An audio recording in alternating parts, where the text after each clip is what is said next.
Bonjour à tous, très ravi de vous avoir parmi nous aujourd'hui.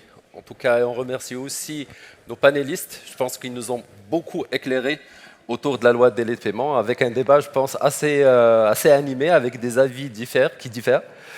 Maintenant, ce qu'on va essayer de faire, c'est encore zoomer sur la loi de délai de paiement et partir sur des choses plutôt pratico-pratiques et en tout cas que vous allez vivre au quotidien, vous, entreprise, qui vous êtes assujettis à la loi de délai de paiement. Alors, très petit rappel, je pense après des experts comme on avait dans le panel, ce serait prétentieux d'aller un peu challenger la loi, mais ce qu'on va essayer de faire plutôt, c'est de faire un rappel ou un résumé schématisé de la loi.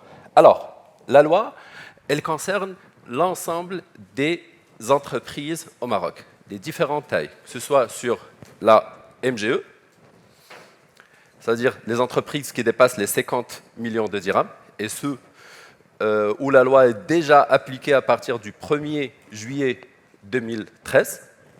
Cette catégorie-là d'entreprises, ils sont amenés à faire une déclaration trimestrielle, bien sûr. La deuxième catégorie d'entreprises, c'est les PME,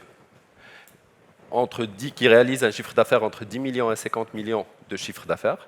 Bien sûr, à partir du 1er janvier 2024, ils sont assujettis à faire ou à répondre à la loi. En plus de ça, première année, c'est une déclaration annuelle, ça veut dire leur première déclaration, ils ne vont la réaliser qu'à partir du 1er janvier 2025, mais à partir du 1er janvier 2026, ça va être une déclaration trimestrielle. Le troisième palier, c'est les TPE, qui réalisent un chiffre d'affaires entre 2 millions et 10 millions de dirhams. Ça va être plutôt à partir du 1er janvier 2025 où la loi s'appliquera sur eux.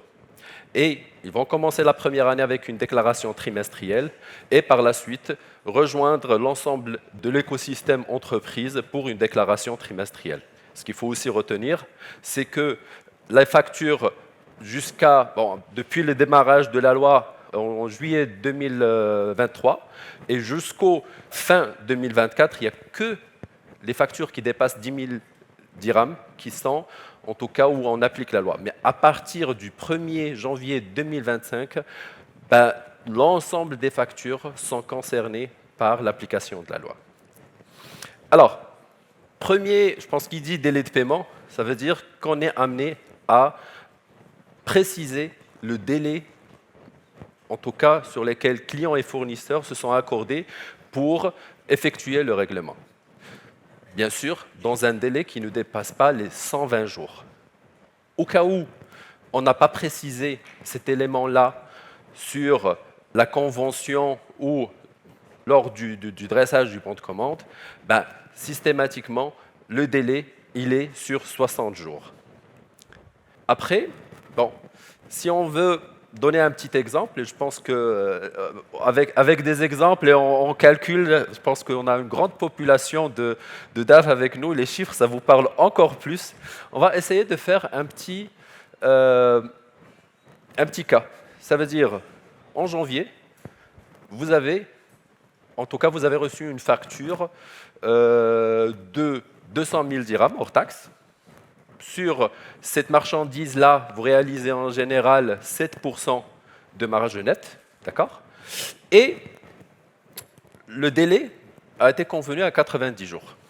Alors on va partir une facture dans l'ensemble des factures que vous traitez courant toute l'année. Et là, on va prendre aussi que vous êtes une entreprise qui fait entre 10 millions et 50 millions de dirhams. Ça veut dire que vous allez réaliser votre déclaration qu'en janvier 2025, d'accord?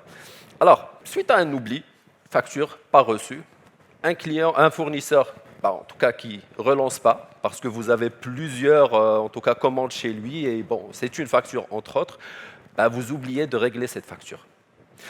La loi, par contre, elle n'oublie personne, et elle n'oublie aucune facture.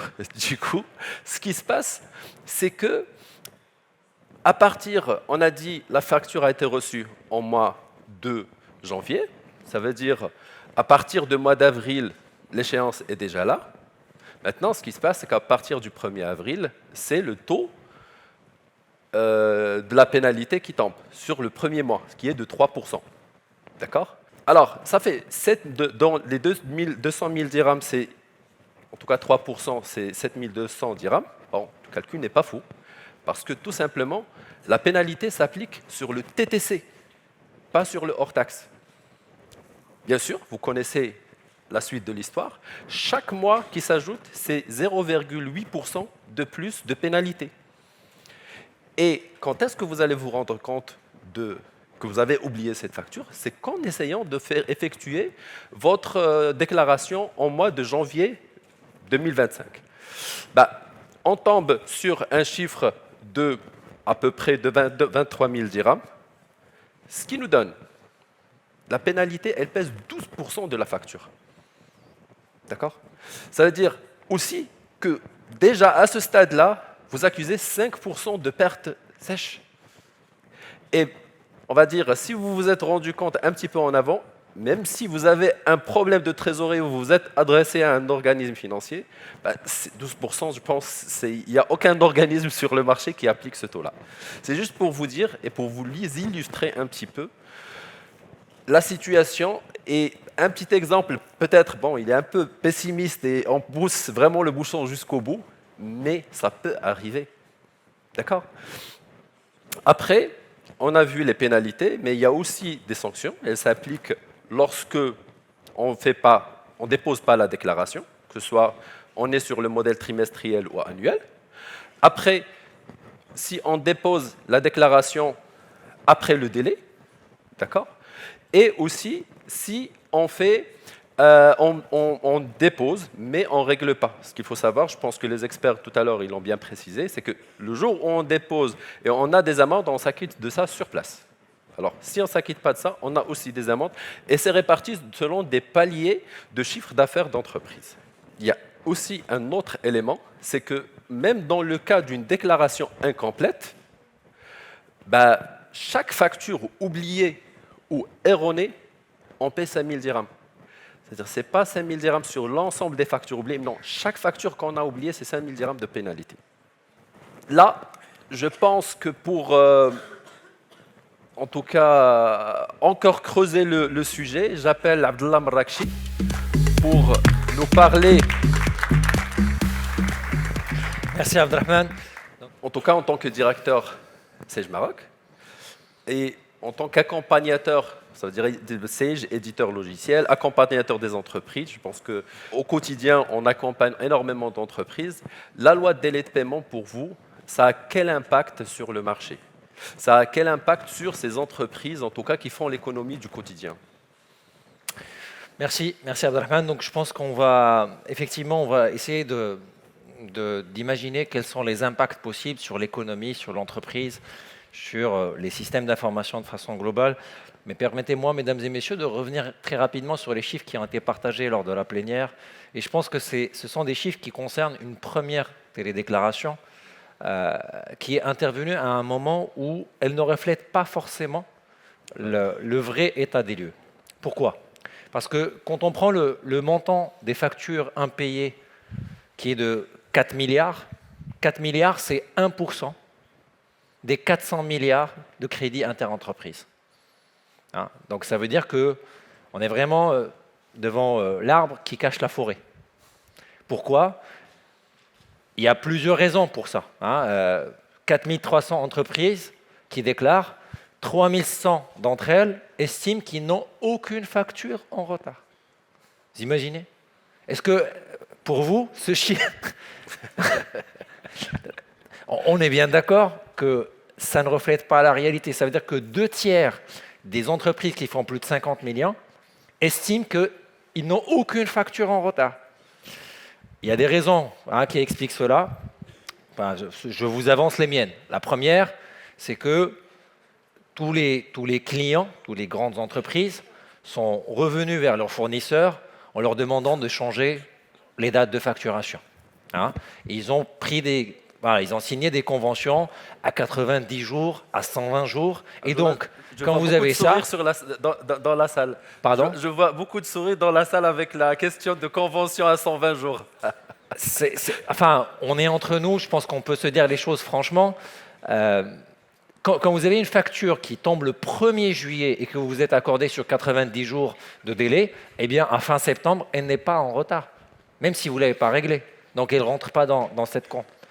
Et en même temps, Mme Saousan Benzidia, elle a tout à fait raison d'évoquer un autre aspect, c'est que la période de juillet, août, septembre, là où la loi est rentrée en vigueur, ce n'est pas forcément le moment de l'année où il y a une facturation intense. Au contraire, il y a une baisse d'activité chez l'ensemble des entreprises. Donc forcément, on a un volume de factures qui est moins important.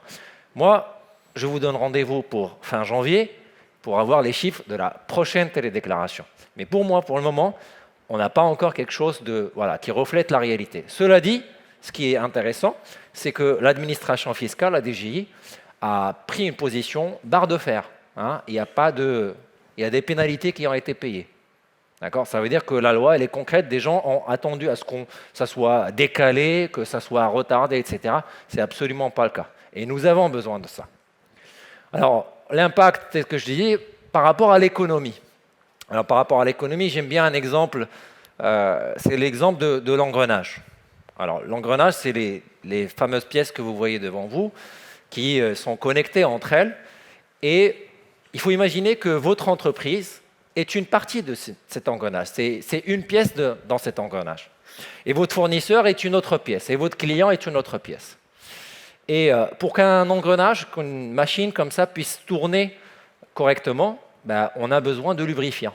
On a besoin d'huile éventuellement qui va lubrifier les pièces et qui va faire que ça minimise les frottements et du coup que ça tourne correctement.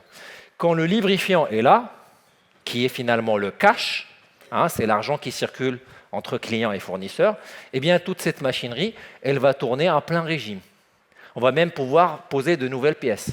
L'économie va se développer, on va pouvoir créer de la richesse et on va prospérer. Tant mieux. En revanche, dans le cas où le cash reste coincé quelque part dans cette machine et que ça ne circule pas correctement, il va y avoir des pièces qui vont manquer de lubrifiant, qui vont commencer à tourner au ralenti petit à petit jusqu'à s'arrêter. Et sous l'effet de la pression de l'ensemble de la machinerie, ils vont finir par casser, éclater. On va parler de faillite. C'est l'ensemble des faillites dont on parle. Et donc, le rôle du législateur, finalement, la DGI, l'État, son rôle, c'est finalement de faire en sorte que ce cash-là circule correctement. Donc, vous voyez un peu l'image, l'aspect vertueux de cette loi, d'accord, qui fait qu'effectivement, il y a une batterie d'amendes, telle que nous l'a expliqué Abdelrahman tout à l'heure, qui est là pour justement dissuader quelques grandes entreprises. Il ne faut pas généraliser non plus. Il y a des grandes entreprises qui payent en temps et en heure leurs fournisseurs, même si c'est des petites ou moyennes entreprises. Mais on va avoir quand même, un effet, qui est assez fort pour qu'on puisse régler ces échéances. Et puis le fait que c'est les grandes entreprises qui sont concernées au départ, ensuite les petites, enfin les moyennes, et ensuite les petites, il y a un effet de ruissellement qui va faire que tout le monde va pouvoir disposer du cash dans un monde idéal. Ensuite, on va parler de l'entreprise. L'entreprise, il va y avoir des pour et des contre. Il y en a qui vont voir que c'est une contrainte supplémentaire, c'est une déclaration supplémentaire, c'est une tâche administrative supplémentaire, et il y en a même qui vont dire que c'est un impôt supplémentaire. Un impôt un peu... moi, je suis plutôt pour regarder la moitié pleine du verre, en disant que c'est vrai que moi, je dois honorer mes engagements vis-à-vis de mes fournisseurs, je dois payer à temps. Mais en même temps, j'ai des clients. Et ces clients-là, eux aussi, ils ont justement envie de ne pas payer de pénalité, ils ont juste besoin de payer à temps à leur côté. Et donc, ça me donne un argument supplémentaire.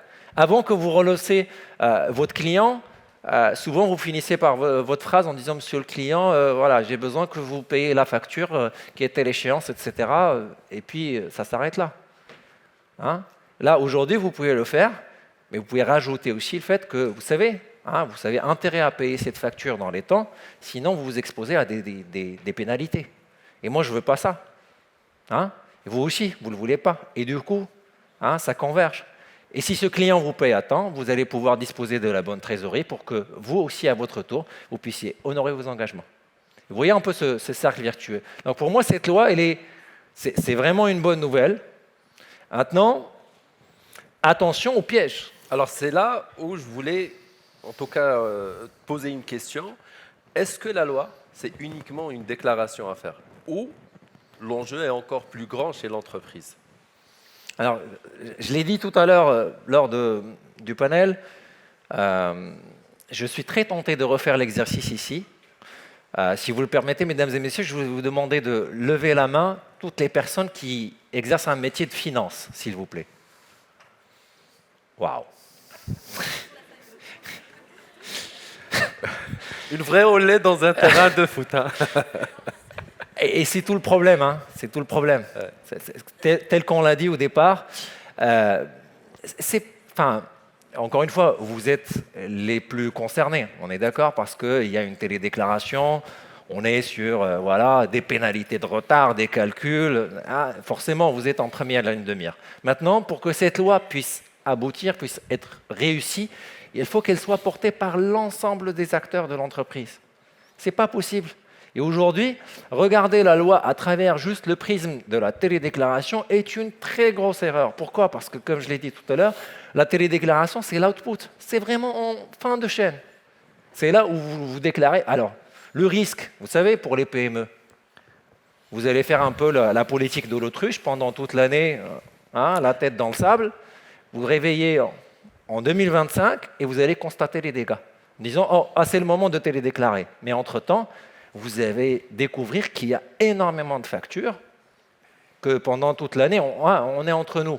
La vignette, avant qu'on ait le télépaiement de la vignette, vous vous rappelez de la file d'attente qu'il y avait Parce qu'on se prend au dernier moment, c'est assez culturel. D'accord? Donc là encore, le piège, c'est d'attendre jusqu'à janvier 2025 pour faire la télédéclaration, et pendant tout 2024, je me dis, moi, j'ai rien à déclarer pour le moment, donc ce n'est pas mon affaire. Et ça, c'est tout le piège. Parce que cette loi, ce n'est pas une télédéclaration. Cette loi, elle va nous inviter à revoir l'ensemble de la chaîne de valeur. Et ça commence par, bien entendu, les achats. On parle des fournisseurs, donc forcément, c'est les achats.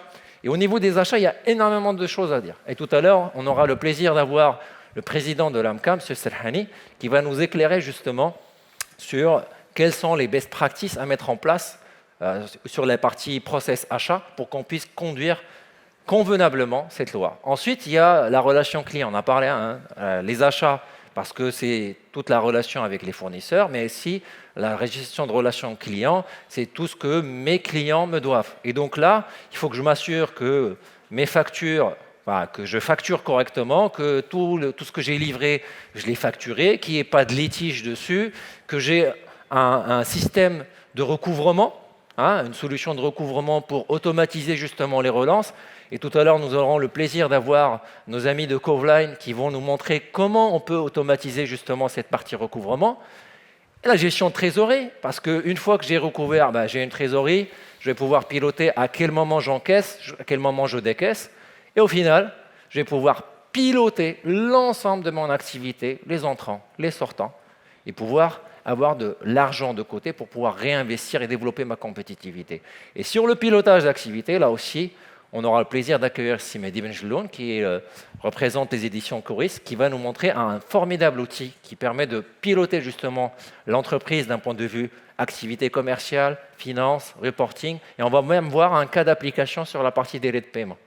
Et au final, c'est toujours Mehdi, il va nous présenter également un superbe outil qui va vous permettre de télédéclarer, mais de façon très pertinente.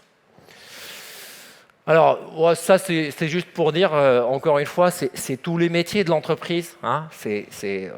Personne n'est exclu, les acheteurs, les juristes, les commerciaux. Moi, j'ai tout à l'heure rencontré un client c'est la DG d'une entreprise qui me disait je suis venu et j'ai ramené mon commercial avec moi.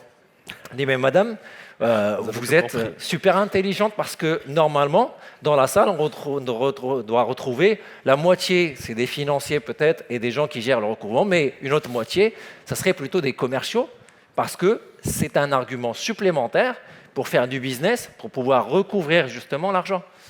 Et bien sûr, la direction générale, c'est elle qui doit insuffler et faire en sorte que tous les acteurs de l'entreprise puissent porter ce projet de transformation et pas uniquement la finance. Bref, je vais finir par une citation de notre ami. C'est de la folie de croire qu'on peut faire la même chose et s'attendre à un résultat différent. Donc, se dire que ouais, cette loi c'est bien et tout, et on continue de faire exactement comme on faisait avant, et après ouais, les choses vont s'arranger, ben, voilà, on est fou en pensant que ça peut être le cas. D'accord ? Donc, il va falloir quand même gérer ça, et le meilleur moyen, comme ça a été dit, c'est de pouvoir embrasser le digital. Faire l'acquisition de nouveaux outils qui vont vous aider à vous augmenter, à gérer le flux, à partager l'information avec l'ensemble des acteurs et que ça ne soit pas uniquement cantonné chez la finance, mais que ça soit également une affaire chez les achats, chez la direction générale, chez les commerciaux, chez le bureau d'ordre, chez le magasin, etc. Et il y a des solutions pour ça, voilà, pour gérer les processus. On parle bien entendu des cœurs de gamme Sage 100, Sage X3, Sage 1000, etc. On parle également de la gestion de recouvrement que tout à l'heure nous découvrirons et qu'on nomme Eloficash, et la partie trésorerie avec des solutions de gestion de trésorerie, XRT, FRP1000, et puis au final la partie BI, d'accord, donc qui permettent de piloter l'ensemble de l'entreprise. Et bien entendu, au centre, une fois qu'on a géré tout ça, on arrive à la fin de chaîne pour pouvoir télédéclarer sereinement. Finalement, Abdallah, c'est une question qui touche en tout cas l'ensemble des organes de l'entreprise. On est bien d'accord. Maintenant, j'ai une petite question pour toi. Ça veut dire, aujourd'hui, nos clients sont présents, on est là, et on a réalisé cette prise de conscience. Et demain, à partir de demain, on commence, on laisse pour lundi, ça va? Allez, à partir de demain, je souhaite prendre le sujet en main. C'est quoi mes priorités? Je vais finir sur cette slide-là, effectivement. Tout commence dans l'entreprise par, premier élément, c'est les processus. Donc, il faut qu'on puisse poser les bons process partout dans l'entreprise pour s'assurer que tout ce qu'on livre, on le documente. Avec tous mes clients, j'ai signé des conventions. C'est dans le process. Avant de faire du business avec un client, on signe une convention, on signe un contrat, on spécifie quels sont les délais, etc. Ensuite, une fois qu'on a réceptionné, il faut qu'on s'assure qu'on facture correctement, que le client reçoit bien la facture. S'il y a un litige, il faut l'adresser. Et tout ce que je vous dis là par rapport à vos clients, c'est pareil. Vous faites le miroir avec la partie fournisseur. Donc il faut poser des process partout pour cadrer la relation client et fournisseur. Et deuxième élément, une fois que vous avez fait ça, vous allez créer de la data. À quel moment vous avez contractualisé? Quel est le délai que vous avez convenu? Est-ce qu'il y a des délais spécifiques sur une facture, sur un projet? Quand est-ce que vous avez livré? Est-ce qu'on a dépassé le mois et donc le compteur démarre à la fin du mois et non pas à la date facture, etc. Vous allez créer des données parce que vous avez mis beaucoup de process dans votre relation. Eh bien, pour gérer ces données-là, vous avez besoin d'outils. D'outils qui vont vous permettre d'archiver, de traiter cette donnée, mais surtout de la faire parler. Vous allez pouvoir vous appuyer sur des outils de pilotage pour avoir des alertes, pour informer vos clients, pour notifier l'ensemble des acteurs et finalement driver cette transformation et faire en sorte que ça ne soit pas une contrainte, mais plutôt une opportunité. Je vais m'arrêter là. Merci mesdames et messieurs. Timekeeper nous relance. Merci beaucoup Abdallah. Merci beaucoup Abdallah. Et là j'ai le plaisir en tout cas d'inviter sur scène Yassine Serhani, président de l'AMCA. Mais aussi, je pense que vous avez derrière vous, alors je ne vais pas compter les âges, les années, mais en tout cas plus de 25 ans en tout cas de recul et d'expérience dans le métier, en poste de direction, dans le métier d'achat, en métier de gestion et surtout dans la grande distribution. Finalement, en tout cas par rapport à la loi de délai de paiement, elle vient dans quel contexte marocain? Alors moi déjà, pour placer, on va dire, le débat, tout ce qui va se passer au niveau international va passer maintenant par la relation acheteur-fournisseur. Donc, quand je dis acheteur, quand on parle du particulier, donc c'est un client. Quand on parle d'entreprise, du B2B, c'est un acheteur. D'accord? Acheteur-fournisseur. Donc, toutes les réglementations internationales qui vont venir, qui vont concerner la décarbonation, qui vont concerner, on va dire, la mise en conformité des entreprises, respect de certaines normes et lois, vont passer par les acheteurs. Et le Maroc aussi s'est inspiré de cette démarche pour aussi installer de nouvelles lois. La loi de finances 2024, il va concerner encore d'autres dossiers qui ressemblent à celui-là, qui va faire que les acheteurs vont pousser les entreprises à se conformer, on va dire, en matière de déclaration fiscale et tout. Donc, ce n'est pas le sujet d'aujourd'hui. Aujourd'hui, on parle de délai de paiement, mais c'est juste une tendance qui est mondiale et qui va concerner tous les pays, on va dire, émergents et pays développés, bien sûr. Maintenant, on va revenir à un autre sujet, donc, qui concerne les délais de paiement.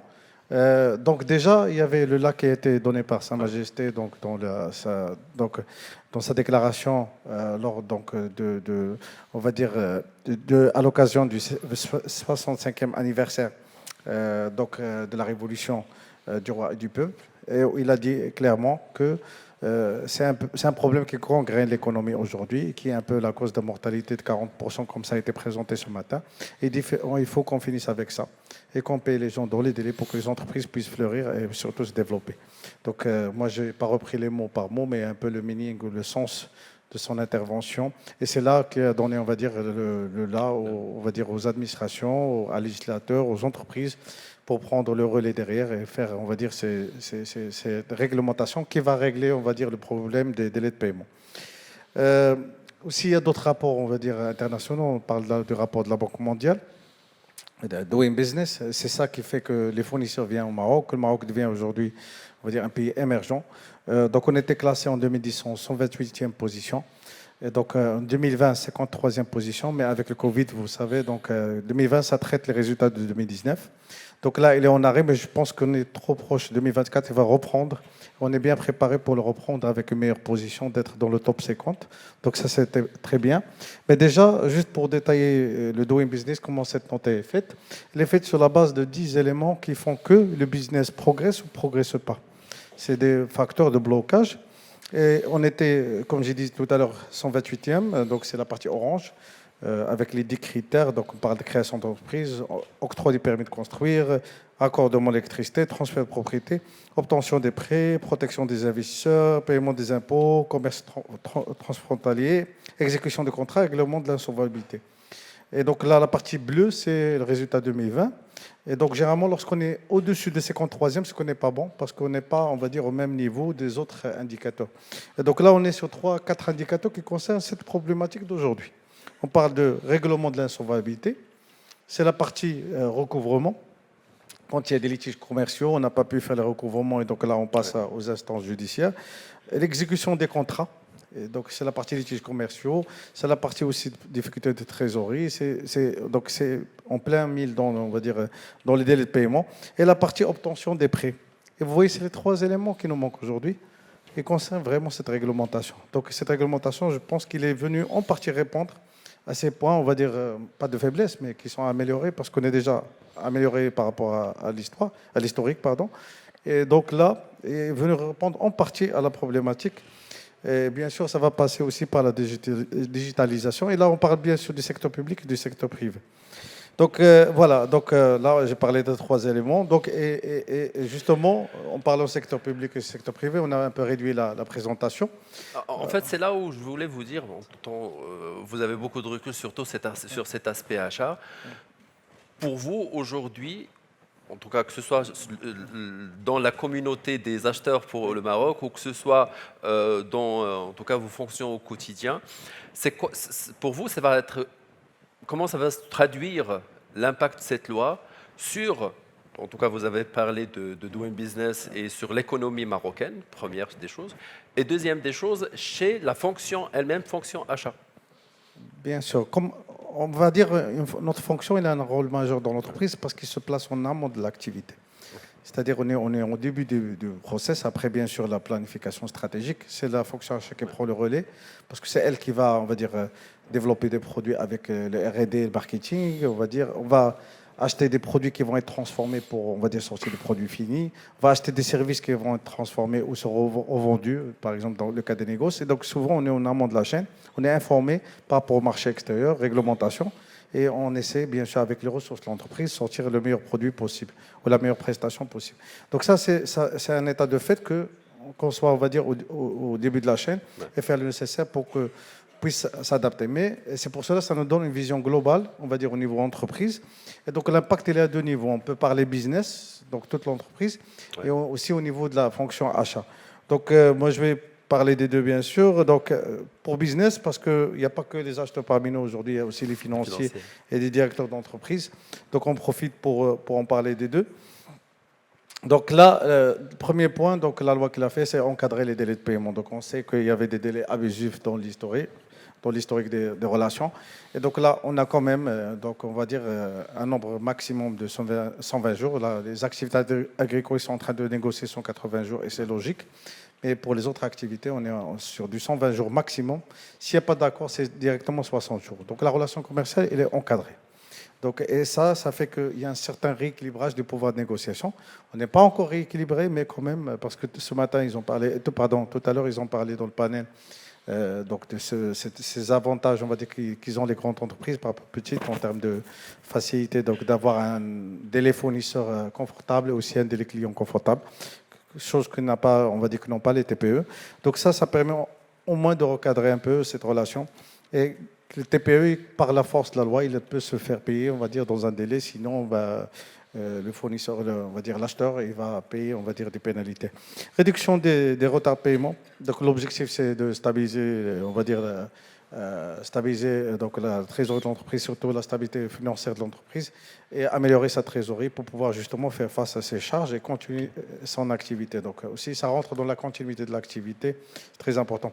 Transparence dans les transactions financières, bien sûr, parce que lorsqu'on va déclarer tout, déjà on commence à être transparent, entre guillemets. Ouais. Voilà. Donc ça va avoir des impacts aussi même sur le recouvrement de la TVA au niveau de l'État. Ça va avoir des impacts. C'est les deux bouts, finalement, c'est les deux bouts. Oui, c'est de la transparence, parce qu'on va déclarer tout. D'ailleurs, je fais attention, on va dire aux financiers qui doivent faire attention aussi au paiement par chèque, parce que le paiement par chèque, donc ils étaient utilisés comme un moyen de gérer, on va dire, les soldes TVA entre ce qu'on rentre et ce qu'on sort. Donc maintenant, il faut plutôt passer au virement, généraliser les virements. Ouais. Ça va vous protéger parce que même si vous donnez un document, on va dire, signé par votre prestataire qui a reçu sa lettre chèque ou son chèque à lui, ben, ça ne vous prémunit pas des pénalités parce que le paiement, il peut être fait posteriori, on va dire, en retard. Donc et ça, c'est une question, je pense que la DGI a tranché dessus. Hein. Ah oui. C'est-à-dire le chèque, ce n'est pas la date d'émission du chèque, mais c'est la date d'encaissement. Encaissement. Ouais. Donc là, il faut faire attention aussi sur ce point. Et bien sûr, les sanctions, c'est normal, parce que si on ne fait pas de sanctions, on va dire la règle ne sera pas respectée. Et sa violation, il va prémunir quelque part. Donc pour nous assurer que ça va être appliqué, on passe aussi par les sanctions. Donc on espère des sanctions positives, parce que ça va améliorer les entreprises. Donc on a aussi le changement des dynamiques de relations d'affaires. Maintenant, même une petite TPE peut dire que je dois être payé à tel délai, vous êtes en retard. Voilà, c'est un rééquilibrage, on va dire, comme on a dit au départ. Et aussi, surtout, que ce soit PME ou TPE ou grandes entreprises, ils doivent faire des ajustements en interne pour s'adapter à cette nouvelle loi. Et tout à l'heure, on va voir dans la fonction achat en détail. Bien sûr, ça soutient les PME, c'est un soutien direct aux PME et TPE. Bien sûr, là, il ne faut pas faire l'erreur encore une fois. Il y a des gens, on va dire, moi j'ai vu des financiers, malheureusement, j'en profite, hein. Vous êtes là, je vous parle, qui, toutes les factures inférieures à 10 000 dirhams, ils les mettent de côté. C'est pas l'objectif. Hein. Ouais, c'est ça. C'est pas l'objectif. C'est ça. Au contraire, la TPE là, qui est payée à moins de 10 000 dirhams, qui vous produit une facture de 6 000 dirhams, c'est elle qui a vraiment besoin de cet argent pour continuer à fonctionner. Donc on ne peut pas être sur ça, hein. Malheureusement. Les financiers ne font pas ce travail, on va dire, différencié, si on est supérieur à 10 000 ou inférieur à 10 000. Et même j'ai entendu de mes propres oreilles, cette facture c'est juste 5 000 dirhams inférieur à 10 000, on va voir après. Non, il ne va pas voir après, parce que l'objectif de la loi, c'est justement de payer les gens, on va dire, dans les délais. Et ces gens qui ont des factures de moins de 10 000, ils sont très importants aussi pour l'économie, pour nos entreprises, pour le climat social dans le pays, on va dire. Il faut qu'on soit aussi responsable dans nos relations avec nos fournisseurs. L'adaptation des pratiques commerciales, parce que obligatoirement on doit s'adapter, mais aussi attention aux commerciaux qui vont faire des factures 30 jours. D'accord, parce qu'il n'y avait pas d'accord, ils vont l'écrire 30 jours et puis ça va vous bloquer. Et voilà. Aussi, il y a certains commerciaux, on va dire un peu rusés, qui veulent profiter. Donc c'est pour cela que, comme a dit tout à l'heure mon collègue Semarakchi, il faut surtout négocier. Négocier les délais. Quand vous négociez le prix, négociez le délai avec. Il faut que ça soit une habitude, on va dire, dans nos comportements quotidiens, on va dire, au niveau des entreprises. Donc là, au niveau de la fonction achat, on va rentrer plus dans le détail. Donc, d'abord, la relation fournisseur. Donc, première des choses, au moins, j'ai un tableau Excel de minimum. Hein. Ça, c'est le minimum syndicat. Bien sûr, vous pouvez faire beaucoup plus avec mes fournisseurs et les délais qui sont déjà contractuels. Donc, dans un tableau. S'ils ne sont pas fixés, je dois les fixer tout de suite. Comme ça, j'ai une gestion prévisionnelle.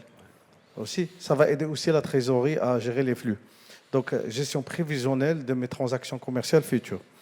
Parfois, il y a des gens, on voit des entreprises qui ont basé leur modèle économique sur ce type de paiement en retard pour que je puisse avoir les alimentations, pour que je puisse payer derrière. Et ils vont avoir des soucis. Donc, ceux-là aussi, le temps qu'ils s'adaptent, doivent, on va dire, revoir leur planning d'achat et d'approvisionnement. S'il y a des engagements à faire, quand je vais les faire aussi, tout en maintenant l'activité sans problème. Et bien sûr, parfois, par exemple, il y a des gens qui passaient des commandes importantes et après, ils ont des problèmes de paiement. Ben, je vais passer des commandes plus petites. Comme ça, je répartis la charge sur le temps et puis je gère mieux. Donc, pourquoi pas. Donc, aussi, il faut intégrer ce point sur la gestion quotidienne. Revue de l'évaluation des risques, parce qu'il y a une cartographie des risques. Normalement, les entreprises taille moyenne et grande, ils ont toute une cartographie des risques. Et cette cartographie des risques, va présenter les risques majeurs et les risques mineurs et les risques moyens, avec leur impact et leur occurrence, c'est-à-dire la fréquence avec laquelle ils se reproduisent et l'impact financier qu'ils vont avoir sur l'entreprise. Et donc là, les risques réglementaires ils doivent être adressés. C'est-à-dire à chaque fois que vous avez un nouveau risque réglementaire, vous devez le détailler, quel impact il va avoir sur mon entreprise, comment je dois faire pour le traiter. Et même, vous pouvez le transformer en opportunité aussi. Donc, au lieu de le subir ou de plein fouet, si on n'a pas fait ce travail, et surtout, lorsqu'on va avoir aussi des amendes à payer et tout ça. Donc, la loi de finances, c'est pareil. Donc, il faut faire ce travail au sein de vos entreprises. L'intégration aussi des changements dans le processus. Donc, le processus procure, tu payes. Parce que le processus source de contact, c'est je choisis mes fournisseurs et tout ça. Donc, ça, c'est pas, on va dire, lié à la délai de paiement. Mais procure, tu payes, c'est au moment où je passe commande jusqu'au moment où je paye. Donc, c'est à ce moment-là où on va avoir des soucis parce que là, on doit, comme l'a dit tout à l'heure mon collègue Semarakchi, depuis la passation de commande, même la réception de devis, même la réception de devis, même avant la commande, jusqu'au paiement, l'exécution de paiement, tout ce travail-là, il doit être remis à plat. Et donc, on doit se fixer des temps opératoires de réalisation d'opérations. Tout à l'heure, Madame Soussen, tout à l'heure, dans le premier panel, a parlé du bureau d'autres. C'est un joueur très important, on va dire, dans l'équipe. Donc, lui, il va être important parce qu'il y a des gens qui s'amusent à éditer une facture, mais ils veulent la remettre qu'un mois après aussi. Donc, ça, c'est pas bien. Bien sûr, la digitalisation, elle est là pour répondre à ce type de problème. Et donc, Dieu sait que dans le public, ils sont déjà très en avance par rapport au privé. Aujourd'hui, la facture électronique, ça marche très bien depuis le Covid. Les soumissions électroniques, ça marche très bien depuis le Covid. Avant, on parlait du public, on va dire, avec une vision, on va dire, un peu réductrice. On disait, nous, privés, on n'est plus développés, on n'est plus... Maintenant, c'est le public qui mène la danse. C'est lui qui, on va dire, automatise tout. C'est lui qui digitalise tout. Et donc, tout est digitalisé chez le public. Donc, c'est-à-dire, moi, le devis ou la réponse à l'appel d'offres, c'est électronique. Donc, la facture que je dépose, elle est électronique. Donc, il n'y a pas de délai, en fait. Il n'y a pas de délai parce que le moment où j'ai mis ma facture dans la plateforme, ben, eux, ils vont la recevoir tout de suite. D'accord, donc voilà. Donc, il y a des avancées qui ont été faites et je pense que le privé doit suivre maintenant. Donc, voilà, pour pouvoir justement répondre à des délais de paiement, on va dire, plus corrects. Donc, aussi, l'amélioration de la collaboration interne, c'est très important entre la direction achat et la direction financière. La direction financière, avec toute la bonne volonté, toute seule, il ne peut rien faire parce qu'il va subir, on va dire, un désordre qui vient de l'extérieur et doit essayer de trouver des solutions. Ce n'est pas comme ça qu'il faut s'organiser. Il faut inverser la vapeur. Donc, il faut qu'on s'organise en amont pour que, quand on s'arrive direction financière, tout est bon. Tout à l'heure, on parlait aussi, pour ne pas faire des confusions, on a parlé beaucoup de déclarations. Il n'y a pas de différence si on fait une déclaration une fois par an ou 4 fois par an, c'est pareil. Parce qu'on déclare les mêmes chiffres. Attention, ça n'a rien à voir. La déclaration n'a rien à voir avec la pénalité. Je m'explique. Tout à l'heure, mon ami Marakchi, il a présenté un tableau, notre collègue il a présenté un tableau avec une facture du mois d'avril qui était déjà en retard, on paye les pénalités jusqu'au mois de décembre. Ben, imaginez, on déclare 3 fois. Ben, je vais la déclarer au mois de juin avec un problème, et je vais payer les pénalités. Je vais déclarer encore octobre avec un problème parce qu'il n'est pas payé. Je paye les pénalités, je la déclare en décembre, il n'est pas payé. Donc le vrai problème, ce n'est pas les déclarations, c'est l'avant-déclaration, c'est la gestion du processus. C'est là où il y a, on va dire, la valeur ajoutée à apporter dans l'entreprise pour pouvoir justement ne pas avoir de pénalités.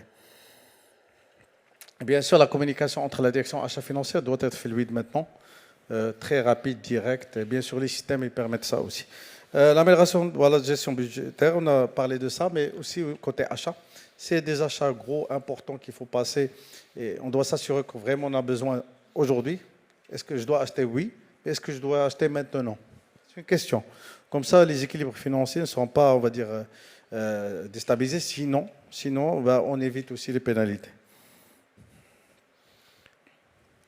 Et l'évaluation continue, il faut mettre en place une sorte de reporting de chaîne administrative fournisseur, ça s'appelle comme ça, chaîne administrative fournisseur. La CAF, à ne pas confondre avec la capacité d'autofinancement que les financiers connaissent très bien. Donc là, on parle de chaîne administrative fournisseur et elle démarre depuis le fournisseur jusqu'au paiement.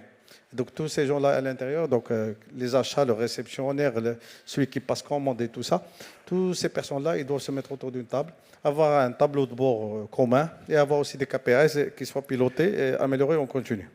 C'est là, c'est Serhani, où j'aimerais un petit peu revenir vers vous, en tout cas. C'est quoi vos advice pour gérer cette transition ou pour mieux s'approprier la loi? Alors, vos advice pour les différents dirigeants d'entreprises qui sont parmi nous, et aussi, qu'ils soient aussi que les dirigeants et les financiers qui sont là, qui passent aussi le message aux acheteurs de leurs entreprises. C'est quoi les bonnes pratiques pour vous, pour bien assimiler la loi et aussi que ça devienne aussi un levier, que ça ne devienne pas aussi un fardeau pour l'entreprise? Oui, donc je vais en parler en détail, mais on doit juste parler d'une fonction qui parfois n'existe pas dans les PME, c'est le risk management ou les risk managers. Dans les grandes boîtes, ils ont carrément une direction parfois de risk management. Dans les PME, il n'y a pas. Et donc, ce n'est pas qui gère le risque. La direction générale, souvent, elle est plutôt orientée résultats, productivité, performance. Donc, quand on parle risque, et les directeurs généraux, ce n'est pas comme les CEO, dès que les présidents, on va dire qu'ils sont plutôt de longue durée, les autres, peut-être, ils sont de courte durée, donc ils essaient de faire le maximum de résultats rapidement. Et le directeur financier qui est assuré quelque part les résultats, parfois avec du bon travail, parfois avec des pratiques non orthodoxes. D'accord. Donc ça, il ne faut plus le faire parce que maintenant, on est obligé de... Maintenant, il est nommé, on va dire, le directeur financier dans la loi. Attention, il est nommé personnellement. On ne parle pas de l'entreprise, mais on parle de lui. C'est lui le responsable, d'accord. Donc c'est aussi une petite nouveauté très subtile dans la loi de finances 2024. Il est nommé encore une fois. D'accord, attention. Donc là, ça vous concerne directement. Voilà. Comme ça, il n'y a pas d'alignement. Voilà, vous êtes fiché S. C'est là, en France. Donc vous allez être fiché S, donc il faut faire attention. Même la loi de finances 2024, il nomme le responsable financier. C'est très important. Donc là, il y a quelqu'un qui doit prendre le risk management dans l'entreprise. Ça peut être un acheteur responsable d'achat, ça peut être un directeur financier. Souvent, les PME, ils donnent beaucoup d'importance au directeur financier. S'il doit gérer les risques, aussi, il doit faire ça. Donc c'est très important. S'il n'y a pas de personne qui porte le risque dans la PME, on va subir tous. On va subir tous. Et malheureusement, parfois, on peut mal juger les gens. Parce que, voilà, pour quelque chose qui n'est pas fait, mais ces personnes-là, les personnes dont on parle, ils ne sont même pas au courant ou ils n'ont pas eu ce qu'il faut pour pouvoir gérer ce risque-là. Donc, si on parle de la fonction achat, donc moi, j'ai commencé par ça. C'est les risques, mise à jour cartographie des risques. On sait des risques importants. Tout à l'heure, ils ont parlé de name and shame. Donc, on va dire de la notoriété de l'entreprise, celle qui est mauvais payeur. Attention, l'Observatoire national des paiements, qui est mis en place par une loi, lui, il rentre dans le domaine de l'information publique. D'accord. C'est-à-dire, moi, en tant que citoyen, j'ai le droit d'avoir de l'information chez ce observatoire. Donc, tout à l'heure, ils ont dit que peut-être il n'y a pas de décret. Non, il n'y a pas besoin de décret, parce que là, on parle d'information publique. D'accord. Donc, attention, si votre entreprise il est affichée comme étant une entreprise mauvais payeur, c'est un risque stratégique. On ne parle pas de risque mineur. Sans parler de la presse, on va parler juste des partenaires. Les autres entreprises ne voudront pas travailler avec vous. Voilà. Donc, ça aussi. Donc là, on n'est pas encore à ce niveau, on va dire, de conscience de ça. mais c'est quelque chose qui est là. Maintenant, la mise en place, c'est-à-dire les gens qui vont saisir l'information, ils ne sont pas encore, on va dire, dans cette étape-là, mais on va y arriver très rapidement. Et c'est de l'information publique, c'est-à-dire par la force de la loi, j'ai le droit d'avoir de l'information sur les sociétés qui ne paient pas. Voilà, c'est comme ça. Donc il faut faire attention. Donc là, c'est risque stratégique. Maintenant, risque opérationnel, risque financier. Ben, vous avez les pénalités là qui ont été présentées tout à l'heure. Elles sont quand même très importantes. On a les ont été intelligentes, c'est les pénalités à l'américaine. C'est les pénalités des petits qui font les petits. Voilà. Ouais. Donc souvent, ces pénalités à l'américaine, on ne les voit pas. D'accord, parce qu'on a l'habitude des pénalités fixes. Ben, cela, ils vont générer des petits tout le temps. Et ben, derrière, ça fait des boules de neige. Donc des montants financiers très importants. Tout à l'heure, on parlait de 6 000 dirhams sur 200 000. Donc un patron dit oui, c'est bon. Mais là, après, c'est 12%. Plus que sa marge qui était de 7%, donc une perte sèche de 5%, sans parler de la relation qui devient difficile, parce que souvent on voit que l'argent, mais directeur financier peut-être n'est pas sensible au reste. Il y a des points très importants, c'est que la réputation de l'entreprise, la notoriété de l'entreprise, parce que vos fournisseurs, eux, ils se connaissent, ils se partagent l'information. Au Maroc, il y a beaucoup de choses qui ne se partagent pas, mais une seule chose, ils se la partagent tous, quand il y a un mauvais payeur. Ouais. Si vous allez dans le domaine du bâtiment, d'accord ? Il y a un qui ne paie pas, ben, tous les vendeurs de matériaux de construction, ils sont au courant que cette personne ne paie pas. Et ça, une sorte de solidarité qui se fait entre eux pour dire celui-là est un mauvais payeur. Faites attention. Et ça, c'est dans la culture méditerranéenne aussi, de communication directe entre les gens et d'alerte. Donc les procédures, il faut faire une mise à jour des procédures pour les alléger, les simplifier, les assouplir. Et les procédures qui y a 70 000 contrôles sur un montant de 10 000 dirhams, ça ne sert à rien. D'accord ?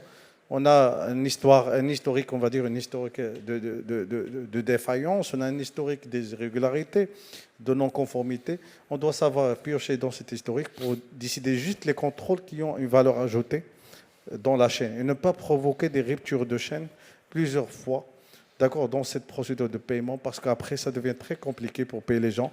Il y a 50 personnes qui vont avoir des avis différents. Mettez un référentiel de contrôle, c'est-à-dire des choses à contrôler sur une facture, qu'il soit clair, limpide. Comme ça, on n'a pas des erreurs d'interprétation, on ne bloque pas les factures pour rien.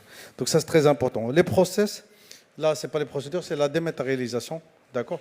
Moi, je peux très bien recevoir la facture de manière électronique. Si je ne veux pas recevoir la facture parce que le directeur financier il veut vraiment que ça soit document papier, d'accord, mais je peux la valider déjà de manière électronique. Je peux la recevoir avant. Pré-facture, appelez ça pré-facture, facture pro forma. Une facture, on la passe dans les circuits intérieurs validés, elle est éditée avec la date finale et passe au paiement très rapidement. Donc, il y a une certaine intelligence à mettre en place aussi. Et l'accélération. Donc, il y a des temps opératoires. Il y a pas... Parce qu'avant, les gens, ce que je faisais, s'il y a une petite remarque, ben, je bloque. Parce que tant que je n'ai pas payé, je n'ai pas de problème. Non, aujourd'hui, j'ai un problème, donc on doit changer d'autre façon de traiter. Alors, la collaboration. On est un petit peu pris par le temps. En tout cas, c'est très intéressant. Rapide. On essaie, ouais. J'accélère alors. J'accélère. Donc, collaboration, on a parlé. Donc, c'est tous les maillons de la chaîne. Les paiements, on a parlé des virements. Il y a rapprochement bancaire, la communication bancaire aussi. C'est des outils qui permettent, on va dire, de faire rapidement et efficacement, sans erreur humaine. Relation avec fournisseurs. Donc, la loi, elle est là. Il n'y a pas de problème à ce que je fasse un écrit, un papier A4, où je dis aux fournisseurs, voilà les nouvelles lois, on doit changer notre façon de travailler, un email si vous voulez, une petite réunion, un petit call Teams ou Zoom, ce que vous voulez, pour dire, écoutez monsieur, voilà comment on va travailler à partir d'aujourd'hui pour éviter les problèmes.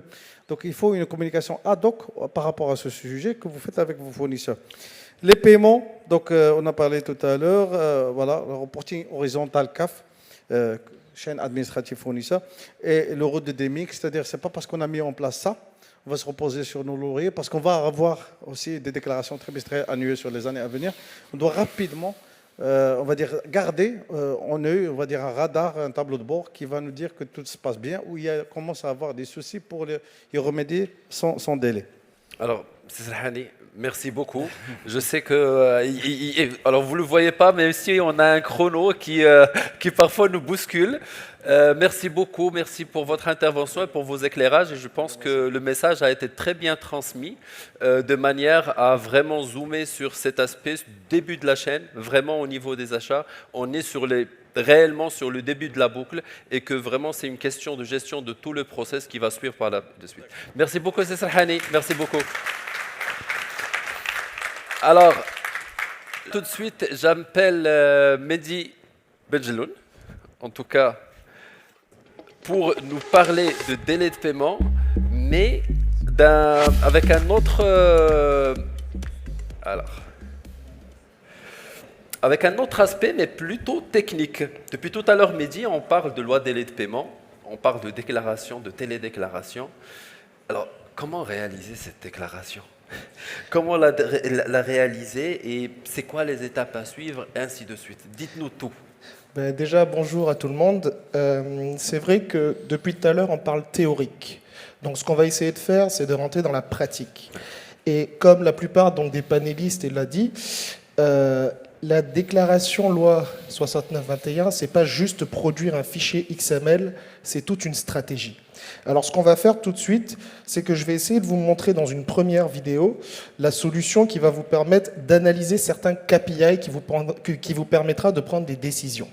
Alors, vous voyez, je me connecte avec mon user et mon mot de passe. Directement, je vais dans l'onglet déclaration et je vais directement aller sur le bouton générer dashboard.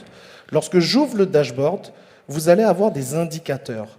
Par exemple, je vois les factures déclarées selon le montant TTC, selon le montant payé hors délai, selon l'amende estimée. J'ai la possibilité de voir les 3% plus les N fois 0,85 des mois de fraction supplémentaires. J'ai la possibilité d'avoir la répartition des amendes selon la nature de fournisseur, la nature de bien ou le fournisseur. Donc c'est certaines informations qui vous permettra de prendre de l'avant.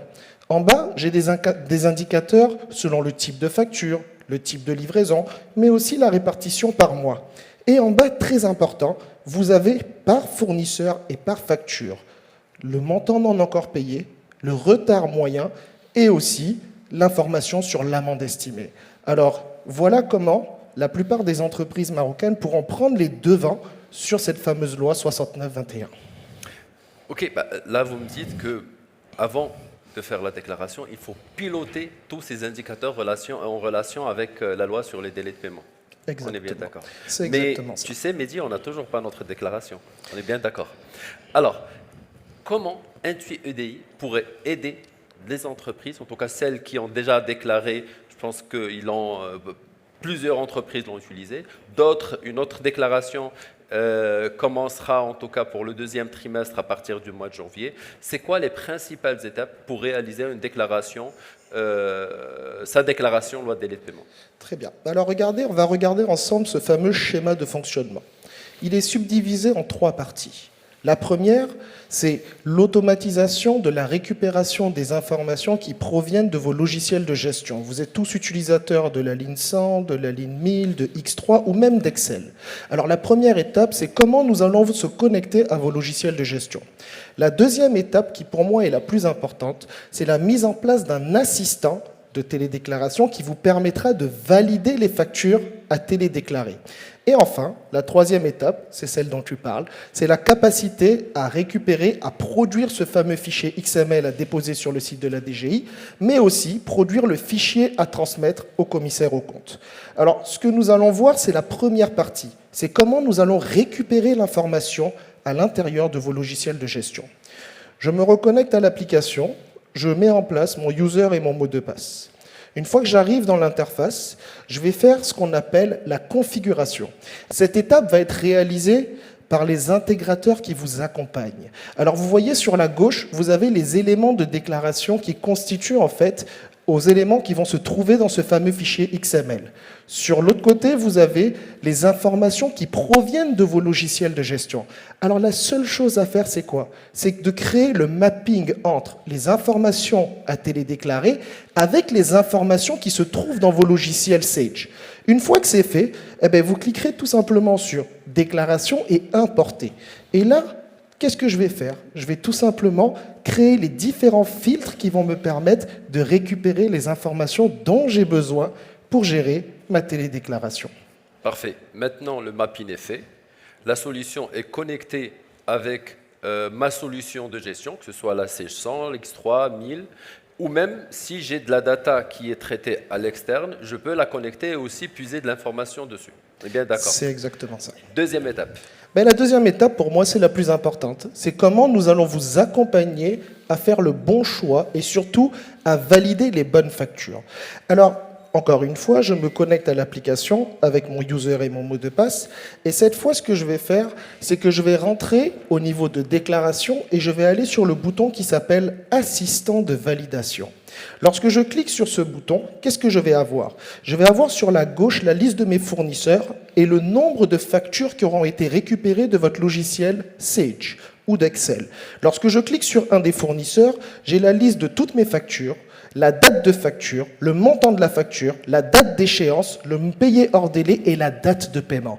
D'où est-ce que ces informations ont été récupérées? De votre logiciel Sage. Et vous n'avez rien fait. À partir de ce moment-là, j'ai la capacité de valider car j'ai toutes les infos. Mais encore mieux, je vais pouvoir aller consulter l'information qui provient de Sage sans avoir à se connecter à la solution Sage. Et comme vous le voyez, j'ai l'écriture comptable avec bien entendu l'écriture de règlement. Alors, maintenant que j'ai les infos, j'ai la capacité de modifier dans cette application Sage Intuit EDI l'information, l'enregistrer, la valider afin que je puisse gérer ma déclaration. Et donc là, vous voyez, je valide 3 factures et lorsque je vais cliquer sur le bouton valider, j'aurai maintenant la possibilité de générer ce fameux fichier XML et ce document à transmettre au commissaire aux comptes.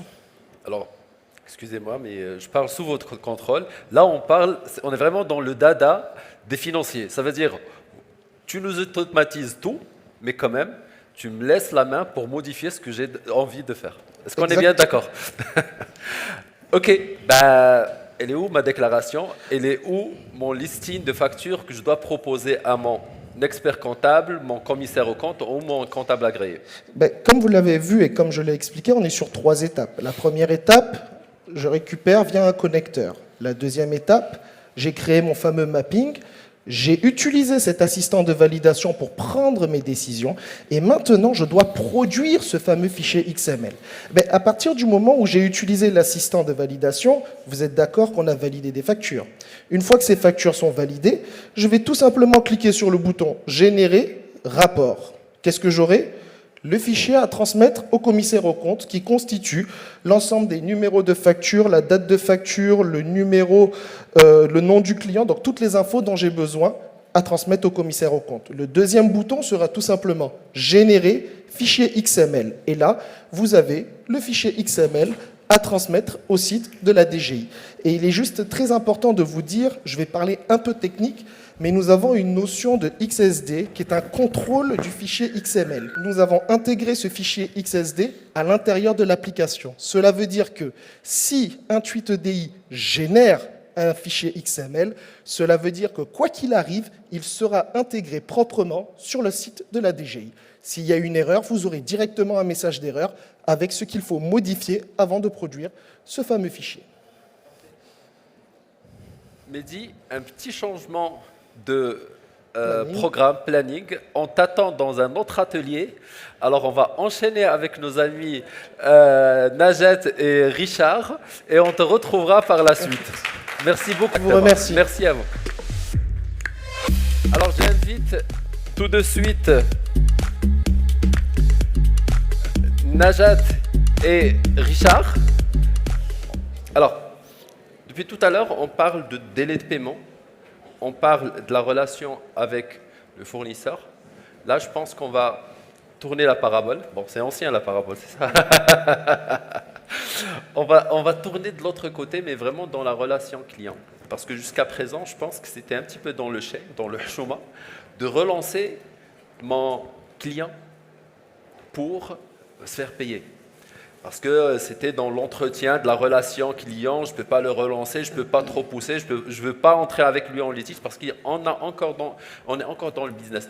Mais j'ai comme l'impression qu'aujourd'hui, les choses changent. Si déjà j'ai une première question pour vous, comment une solution comme Sage HelloFreeCash peut faire développer en tout cas ou changer un petit peu le modèle de recouvrement? Je te remercie, c'est Abdelrahman. Alors, je pense qu'on va faire travailler un peu l'audience. Alors, vous allez faire un petit exercice avec moi. On a vu tout à l'heure le coût, finalement, l'impact, finalement, des pénalités et le fait quand on est sur 7% de marge, on se retrouve avec 12% de perte. On va faire un exercice un peu similaire. Si vous avez aujourd'hui un impayé de 5000 dirhams, que votre marge est de 10%, selon vous, quel est le chiffre d'affaires compensatoire que vous allez devoir générer pour pouvoir récupérer cet impayé? Alors, je vais vous aider, je vais vous donner trois propositions. Alors, je vous propose de voter à main levée pour 1000 dirhams. Personne pour 1000 dirhams? 5000 dirhams? Ok. 50 000 dirhams? Bon, effectivement, on a un public de financiers. Ils ont tous très bien fait leurs calculs. Donc, on a vu tout à l'heure, rien que par l'épuisement du temps et donc le non-paiement d'une facture, l'impact en termes financiers. Donc, dès que vous avez un impayé de 5000 dirhams, il va falloir générer, votre force commerciale devra générer un chiffre d'affaires de 50 000 dirhams pour venir compenser cet impayé de 5000 dirhams. Donc, tu as dit Hchouma, la haya feddin. Non, c'est pas comme ça qu'on dit. Donc, effectivement, il ne doit pas y avoir de Hchouma par rapport à la gestion du poste client. Autre exercice. Vous relancez votre client au bout de 90 jours. Selon vous, quel est votre taux de chance de recouvrer la créance? De nouveau, 3 propositions. 30%, 50% ou 100%? Alors, qui pour 30? Ok. 50, 100. Ok. Il y en a, ils disent, je ne sais pas, Inch'Allah, peut-être que je la recouvre. En réalité, c'est effectivement 30%. 30%. Et ça, tout à l'heure, on parlait de la fable Pierre et le loup. Le loup, il est là, en fait. À partir du moment où on a un impayé, on ne relance pas son client dans le délai imparti, on se retrouve avec un risque très, très fort de ne pas recouvrer. À contrario, lorsque vous le relancez dans les 30 jours, vous avez 90% de chances de le recouvrer. Enfin, dernier exercice, et donc si vous avez bien écouté tout du long sur cette conférence, selon vous, la LDP, c'est un impôt? C'est une bonne pratique de la relation client-fournisseur ou des pénalités clients? Alors, je vais vous épargner, je pense que tout le monde a été très attentif à l'ensemble des présentations. Et effectivement, c'est des bonnes pratiques de la relation client-fournisseur. Merci beaucoup, Najat. Maintenant, j'adresse ma question à Richard, que, entre nous, on l'a rebaptisé Rachid. Mais comment on améliore le recouvrement? Ça veut dire, et deuxième des choses, est-ce qu'on peut profiter en tout cas de la loi dans ce même esprit d'améliorer le recouvrement? Parce qu'à un moment donné, on est bien d'accord, la loi nous challenge pour payer, mais à un moment donné, aussi, il faut qu'on se fasse payer pour pouvoir payer aussi à temps. Ben voilà, tu as tout dit. Donc effectivement, cette loi, pour moi, c'est une opportunité. Enfin, je pense que vous l'avez compris. La plupart des intervenants ont bien insisté dessus. Effectivement, il y a une mise en responsabilité. C'est-à-dire que vous allez devoir régler plus rapidement vos fournisseurs. Mais c'est effectivement une formidable opportunité de pouvoir justement partager tout ce qu'on appelle la culture cash dans votre entreprise. Donc, par exemple, sur la gestion du poste client, profiter de cette loi pour inciter vos clients à vous régler plus rapidement. On va le voir tout à l'heure comment. Et puis, pourquoi on souhaite essayer d'améliorer son recouvrement? C'est également de manière à pouvoir favoriser en fait l'accompagnement de votre croissance. Parce que l'argent qui sera chez vous, qui n'est pas chez votre client, vous allez pouvoir le réinvestir. Vous allez pouvoir justement l'utiliser pour des projets en interne. Donc ça, c'est pour moi, c'est en ça qu'en fait cette loi est une formidable opportunité.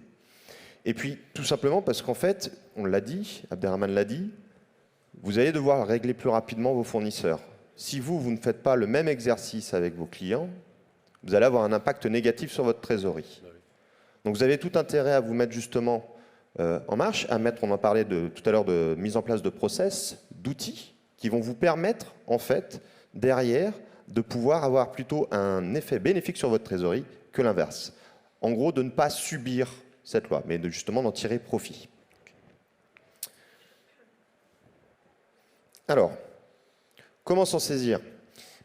Voilà, 3 termes. Relancer, encaisser, piloter. Comment? On va le voir avec Sage HelloFreeCash, la solution à laquelle on va vous faire une rapide démonstration.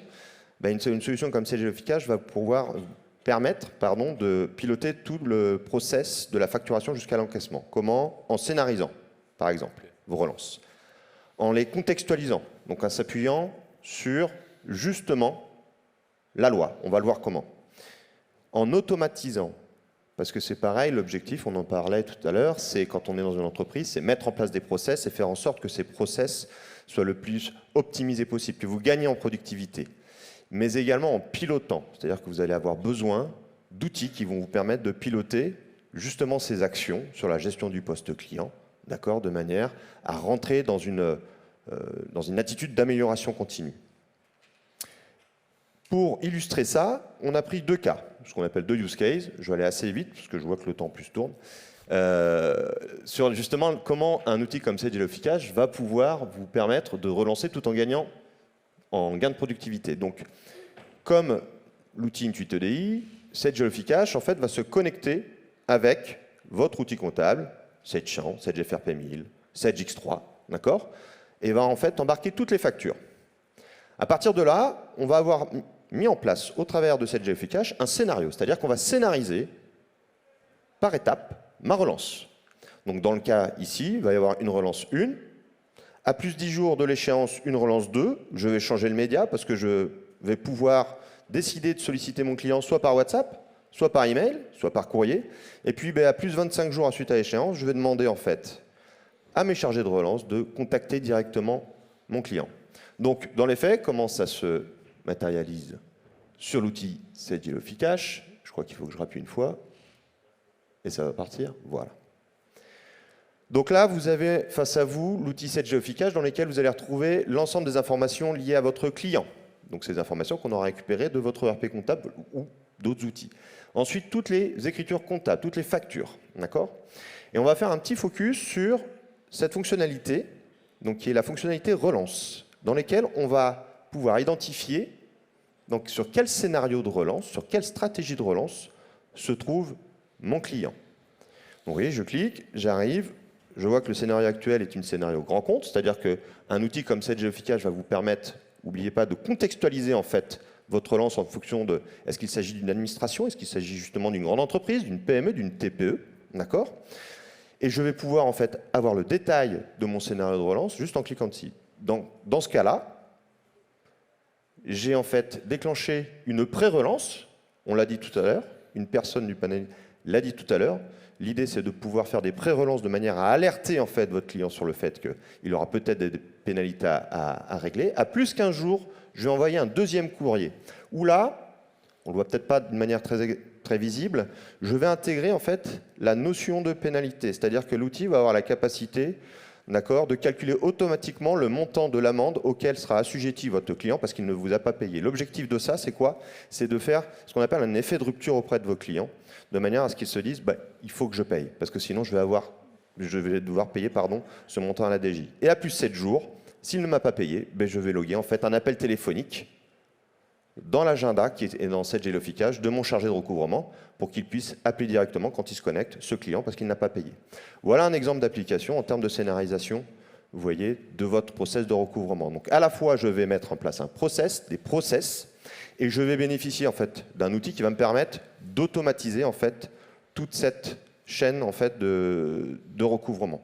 Et en plus, derrière, j'ai la capacité de pouvoir juger de la pertinence de mon recouvrement.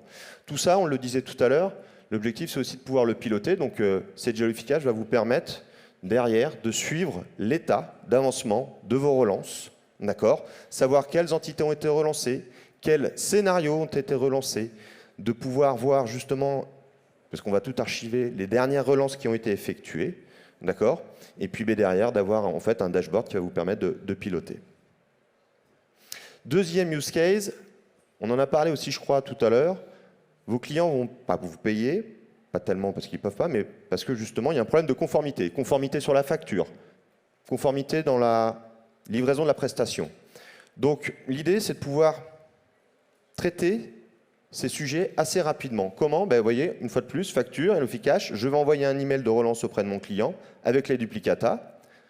Et là, en fait, il va me déclarer un litige pris.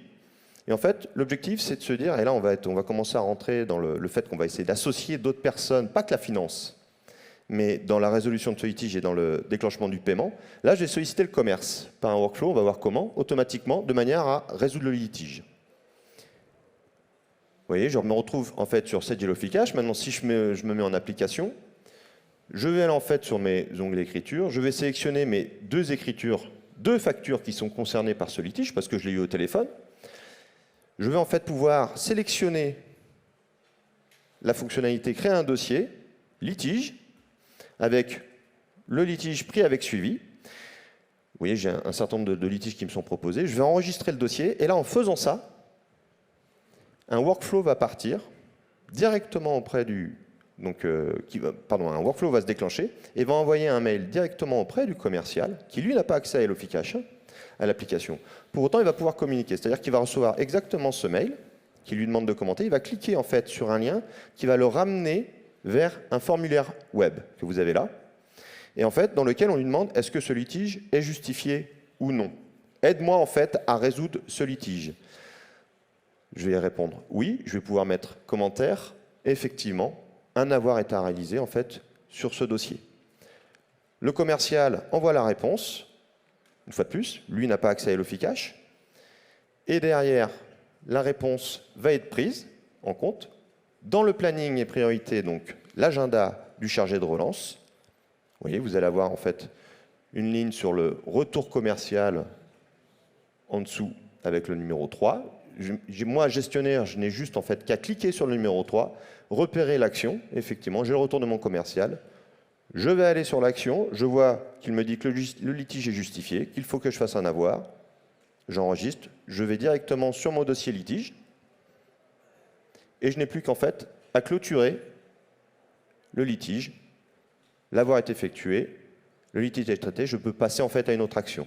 Voilà un exemple simple de comment en fait associer d'autres parties prenantes dans l'entreprise pour essayer de faire accélérer les paiements et de traiter justement éventuellement des phénomènes qui vont derrière bloquer les paiements. Quand on fait tout ça, on le fait, enfin vous allez le faire pour pouvoir justement diminuer en fait le DSO. On en a parlé tout à l'heure, mais c'est un des objectifs. Également, diminuer le taux d'échu. Pourquoi? Parce que quand vous diminuez le taux d'échu, vous allez aussi limiter, ce qu'a dit Naja tout à l'heure, les risques d'impayés.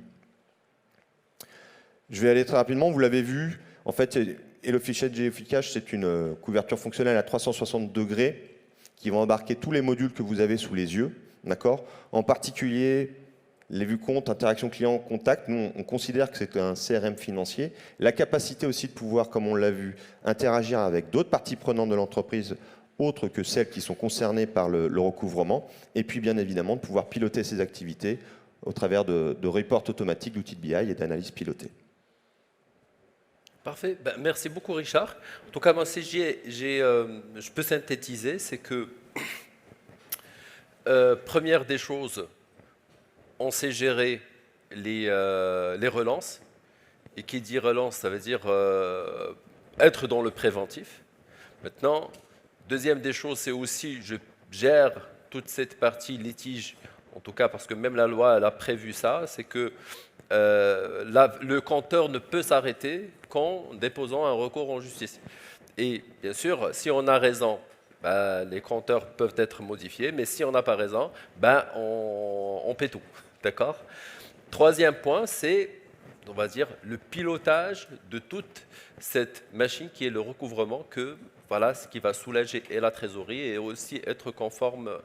Maintenant, j'ai une petite question, c'est que j'ai comme l'impression que ce qu'on a dit au début, que c'était mal vu un petit peu de relancer mon client, maintenant c'est plutôt un geste commercial que je trouve. Si je le relance à temps et que je lui dis, monsieur, monsieur le client, non, pour moi, c'est pas grave, j'ai pas besoin de votre argent. Mais en fait, si vous ne me payez pas à temps, voilà ce que vous risquez d'avoir comme pénalité et d'avoir comme, en tout cas, coût supplémentaire par rapport à la prestation qu'on a réalisée ensemble. C'est-à-dire, mais vraiment, là, c'est tous les concepts qui sont en train d'être changés. Maintenant, tu as parlé tout à l'heure aussi d'intervention de personnes extra-solutions, c'est-à-dire qui sont peut-être qui font partie ou qui ne font pas partie de l'entreprise. Comment on peut gérer cette partie-là et surtout cette relation client?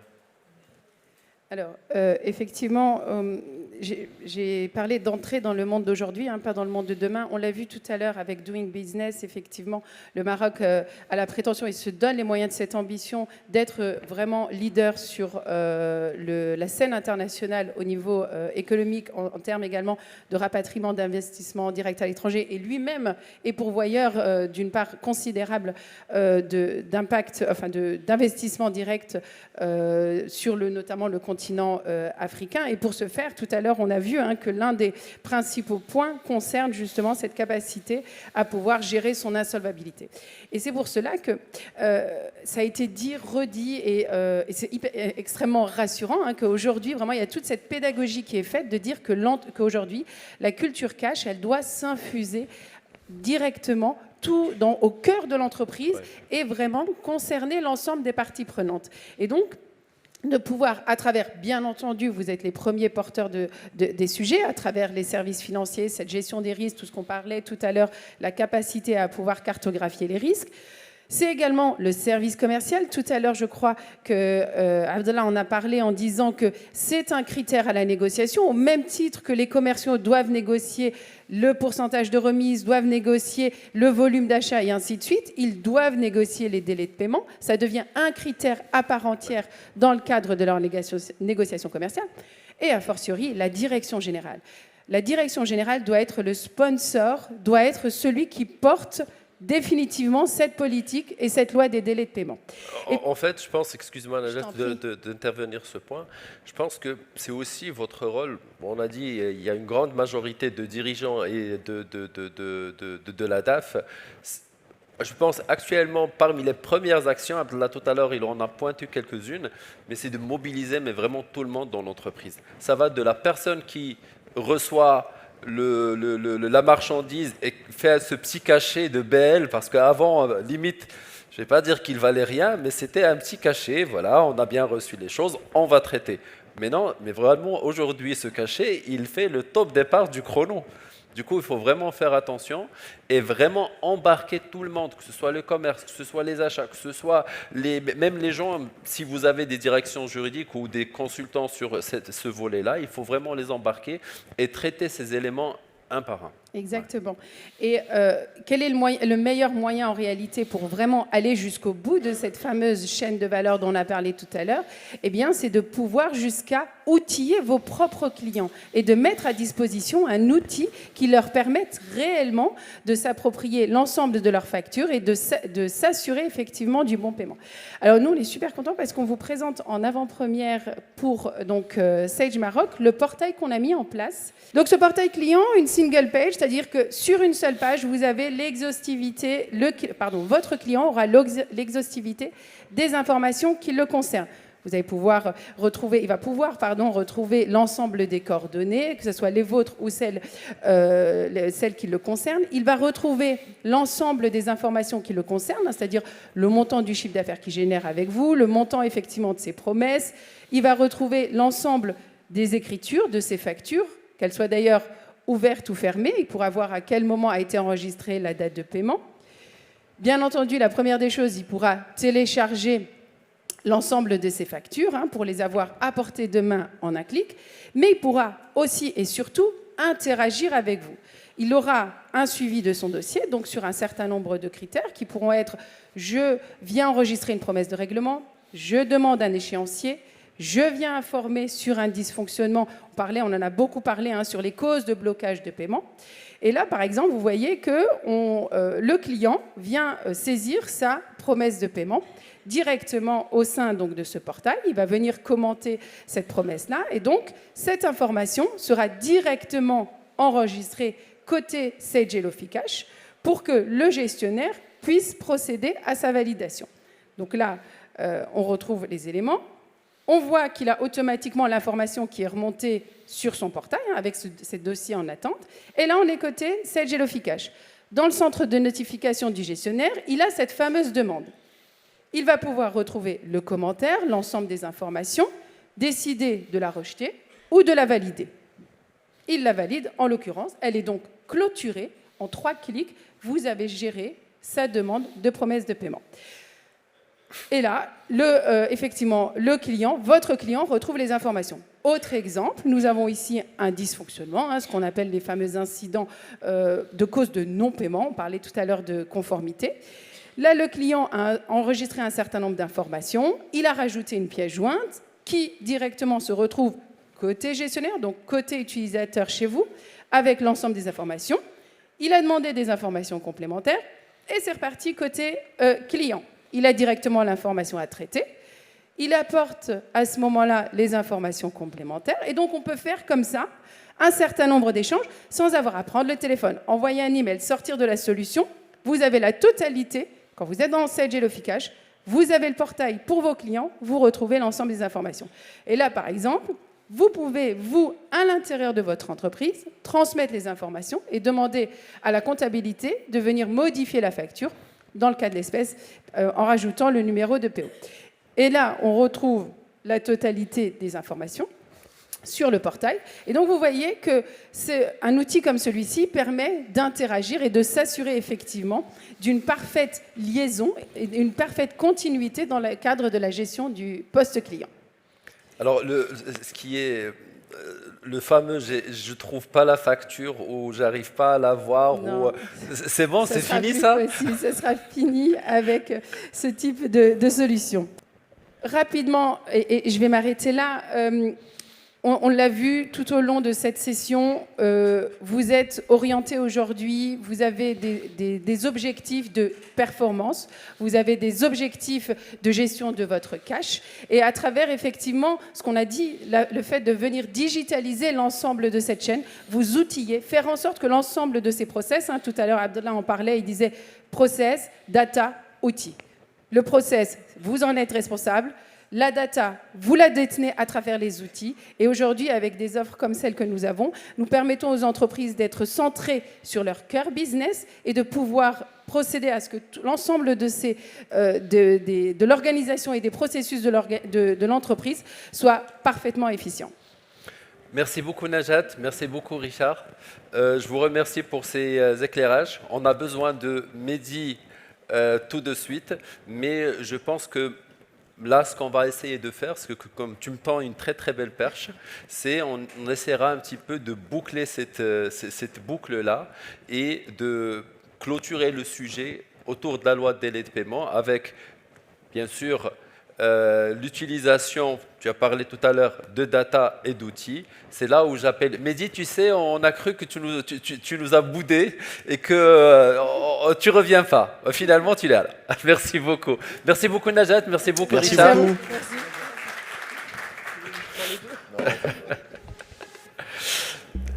Mehdi, en fait, on était en train de parler... Alors, si on peut... Voilà. Si on peut revenir à l'avant-slide, mais là, Najat m'a tendu une très très belle perche, c'est de dire que, je pense, je reviens à ce qu'a dit Abdallah tout à l'heure, la loi de délai de paiement, c'est des process, c'est de la data, mais c'est aussi des outils. Je pense que la data, on en dispose, vous en disposez énormément, mais comment on la traite et comment on profite de toute cette mine, ou tout ce trésor dont on a, que ce soit derrière, dans nos solutions de gestion au quotidien, dans nos fichiers Excel ou autres, comment on peut exploiter tous ces éléments-là avec la solution CG-Report? Très bien. Donc, déjà, merci de me redonner la parole. Je pense que vous avez eu l'occasion de voir donc, la prestation de nos amis d'Eloficash et je profite pour te dire très belle solution, bravo. Comment on va répondre à la solution de reporting global. En fait, nous avons une autre solution qui s'appelle Sage Eddy Report et Décision, qui vous permettra en fait de gérer les différents indicateurs dont vous avez besoin sur les différentes solutions de gestion que vous gérez. Nous avons la GESCOM, nous avons la comptabilité et nous avons aussi la paye. Donc je me remets juste sur le contexte. Et là, vous voyez, vous avez les différents connecteurs. Compta, GESCOM, paye. Eddy Report récupère, tout comme un tweet EDI, directement les informations de ces outils. Et il va vous permettre soit d'utiliser des tableaux de bord pré-paramétrés, soit de concevoir vous-même vos propres tableaux de bord, et cela de manière simple. Et enfin, il est important de pouvoir communiquer ces différents KPI, ces différents tableaux de bord, à une liste de diffusion qui pourrait être le fournisseur, le client ou une liste personnalisée. Et tout à l'heure, on montrera un exemple sur la loi délai de paiement. Parfait. En fait, ce que je vais faire sur cette présentation, c'est que je vais vous montrer différents tableaux de bord qui ont déjà été conçus et qui peuvent être consommés. Ce premier tableau de bord, en fait, va vous montrer l'analyse du suivi des clients qui va être tiré directement de Sage Gestion Commerciale. Et comme vous le voyez, vous avez l'évolution du chiffre d'affaires année par année. Vous avez la possibilité de voir l'évolution N vs N-1 par client. Si vous cliquez sur un des points, il y a un autre drag and drop qui vous permet d'avoir la répartition par collaborateur. Et si je reclique sur une des valeurs, je vais avoir le détail qui m'a permis d'obtenir ce résultat. Donc vous voyez, il est très simple de pouvoir analyser l'information à partir du moment où je sais ce que je veux faire. Nous allons regarder un deuxième tableau de bord. Celui-là, pour être très honnête, c'est le mien. C'est celui que j'utilise au quotidien pour pouvoir voir la performance de mes ventes. Et en fait, moi qui suis dans l'intégration, j'ai besoin d'avoir une visibilité entre mon prévisionnel et mon réalisé. Et vous voyez, directement, j'ai un autre tableau de bord qui me permet d'avoir cette information. Donc voilà comment, à l'aide de différents tableaux de bord, je peux analyser les datas de mon entreprise. Très bien. Maintenant, il y a aussi un autre point, parce que les États en ont fait plein. Et je pense que c'est selon les différentes directions de l'entreprise, on a besoin de créer, parce que ce que tu nous as montré là, c'est des États qui sont pré-paramétrés, qu'on peut, en tout cas, qui puissent de l'information de manière automatique de, là, en tout cas, la solution de gestion, à savoir Sage 100, d'accord? Mais maintenant, on a des états personnalisés qu'on souhaite éditer et qu'on souhaite générer avec data. Les gens des achats, les gens de la finance, les gens du commercial, ainsi de suite. Comment on réalise ces états-là? Est-ce qu'on a toujours besoin de notre intégrateur? Bien sûr, il peut nous accompagner au quotidien, mais parfois, on est en train de se challenger pour être créatif, on va dire. Mais en fait, l'idée primaire lorsqu'on a développé cette solution, c'est d'avoir une solution simple à l'utilisation. Alors, comment faire pour faire simple? Mais déjà, être sur le web, via interface web, friendly user, ça vous apporte une facilité d'utilisation. Ce que je vais vous montrer, c'est comment on peut créer simplement un état. Pour nous, un état est égal à un périmètre. Donc déjà, c'est la première chose à comprendre. Ensuite, sur la gauche, vous voyez GESCOM, compta, qui sont les connecteurs, qui sont subdivisés en structure, mouvement et situation. Pour créer un état, je vais cliquer tout simplement sur le bouton plus et je vais lui donner une dénomination et je vais m'amuser à faire l'analyse des ventes 2022. Lorsque je clique, il y a un modal qui s'ouvre.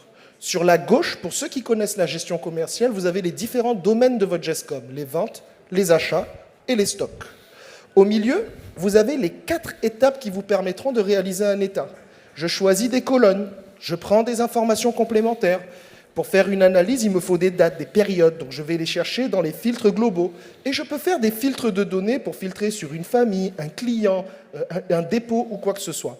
Alors, vous voyez, dans le choix des colonnes, tout est divisé en dimensions et en valeurs. Les dimensions ne sont pas sommables, les valeurs sont sommables. Et à partir de ce moment-là, il me suffit de cocher sur les champs qui m'intéressent pour pouvoir créer mon état. Là, par exemple, j'ai choisi le code tiers, le tiers, l'article, la quantité vendue et le montant hors taxe. Et lorsque je vais cliquer sur le bouton « Sauvegarder », vous allez voir votre état qui va se mettre en place en allant récupérer directement les informations de votre gestion commerciale. Si c'était un état comptable, vous auriez fait un état de la même manière avec les données débit, crédit, solde, donc les données qui proviennent de la comptabilité. Là, dans les filtres globaux, vous voyez, j'ai les types de documents. Facture, facture comptabilisée, bon de livraison, devis. Et une fois que je vais cliquer sur « Valider », l'état va se mettre en place tout de suite. Donc, il est vraiment très simple de réaliser un état à partir du module Eddy Report et décision. Parfait, mais ces états-là, ils sont vivants. Ça veut dire, on a tous besoin, c'est bien de créer un état, mais ces états-là, par exemple, on a une réunion commerciale chaque lundi. Il faut qu'on ait un état chaque lundi chez le commercial, la direction générale, pour dire on en est où. Pour la trésorerie, généralement, c'est chaque fin de semaine. C'est-à-dire, est-ce qu'il y a moyen d'automatiser ça tant qu'on est dans l'automatisation? Parce qu'à un moment donné, générer, régénérer, envoyer, est-ce qu'on a les bons contacts ou pas? Généralement, c'est « Ah, tu m'as oublié, j'ai pas reçu le fichier ». Exactement. On le connaît tout ça. En fait, c'est très bien ce que tu viens de dire, parce que ça prouve que dans une entreprise, il n'y a pas que le service commercial, que le service financier, que le service logistique. C'est l'ensemble de ces services qui constituent votre entreprise. Alors, avec Eddy Report et Décision, ce qu'on a décidé de faire dans cet exemple, c'est de parler un peu de la loi délai de paiement. Et en fait, en discutant avec Sir Abdallah, il m'a challengé sur « Ah, mais comment nous allons faire pour récupérer, du moins pour informer notre fournisseur des factures non parvenues ?» J'ai dit « En fait, ce n'est pas difficile. Puisque dans votre gestion commerciale, qu'est-ce que vous avez? Vous avez la liste des factures. À partir de la liste des factures, la liste des BL qui sont enregistrées. Donc, je vais tout simplement réaliser un état qui va vous permettre de tirer de la partie gestion commerciale la liste des bons de livraison. Alors, qu'est-ce que je vais prendre tout simplement? Je vais prendre le tiers, le code tiers, le numéro de pièce et la date de document. Une fois que j'ai récupéré ces informations, je vais lui dire « Je veux que tu ne récupères que les bons de livraison. Pas besoin de prendre les factures. » Donc, j'ai un état qui va tout simplement me ramener la liste des bons de livraison par fournisseur. À partir du moment où j'ai cette information, qu'est-ce que je vais faire? Je vais utiliser l'automate. Alors, l'automate est une option de Eddy Report et Décision qui va vous permettre d'envoyer de manière automatique ces fameux rapports que vous avez conçus. Ça va se faire en 5 étapes. Je choisis à qui est-ce que je veux l'envoyer. Dans notre cas, ça va être le fournisseur. Je choisis l'état que j'ai conçu. Donc, c'est l'état qui s'appelle facture non parvenue. Je vais définir la périodicité. Donc là, vous voyez, dans vérification, je veux juste vérifier quelle est l'information que je vais avoir pour me rassurer que l'automate fonctionne bien. Ensuite, j'ai 2 canaux de communication. C'est pas mal pour nous qui sommes en Afrique, on a rajouté le canal WhatsApp. Alors vous allez me dire oui, mais chez nous, par exemple, c'est très important parce que tout le monde communique aujourd'hui avec WhatsApp. Mais vous avez aussi la possibilité d'envoyer par mail l'information. Une fois que c'est fait, ça veut dire que j'ai enregistré ce qu'on appelle le scénario. Maintenant, je vais ouvrir l'automate pour dire j'aimerais que ce scénario soit envoyé de manière soit récurrente, soit ponctuelle, à la périodicité qui m'intéresse, l'email. Alors, dans notre cas, qu'est-ce que nous avons fait? Nous avons décidé d'envoyer à 7 jours avant la fin du mois, à 3 jours avant la fin du mois, un email à l'ensemble de mes fournisseurs qui lui donne la liste des BL qui sont dans ma base Sage pour lesquels je n'ai pas de facture. Alors, qu'est-ce que lui il va faire? Il va vous envoyer directement par la suite la liste des factures non parvenues. Donc voilà comment on peut répondre à un besoin spécifique sur la loi délai de paiement en interrogeant vos solutions de gestion et en utilisant Eddy Report et Décision pour concevoir tout ce scénario que je viens de décrire. Merci beaucoup Mehdi et merci pour cette agilité.